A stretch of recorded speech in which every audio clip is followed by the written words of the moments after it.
السلام علیکم ورحمۃ اللہ وبرکاتہ۔ اس کا حکم یہ ہے کہ اگر آپ کے پاس وہ گنجائش ہے دینے کی تو اس کو دے دیں، اگر نہیں دینا ہے تو انہیں بھلے بات کہہ دیں، نرمی کے ساتھ ان سے پیش آئیں، ان کو برا بلا کہنے کی ضرورت نہیں ہے۔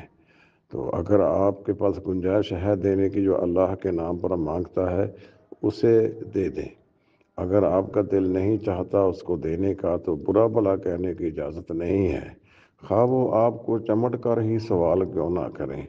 تو یہ کہنا کہ آپ نے مجھے قرضہ دیا ہے، آپ مجھ سے کیوں مانگتی ہیں، یہ ہمیں کہنے کی اجازت نہیں ہے۔ آپ نرمی سے پیش آئیں، اسے اگر دینا ہے گنجائش ہے تو دے دیں، اگر نہیں دینے کو دل چاہتا یا آپ کے پاس نہیں دینے کے لیے کچھ نہیں ہے تو آپ پھر ان کے ساتھ بھلی بات کریں، نرمی سے بات کریں، ان کے ساتھ الجھنے کی کوشش نہ کریں، ان کے ساتھ تشدد بات میں نہ کریں۔ السلام علیکم ورحمۃ اللہ وبرکاتہ۔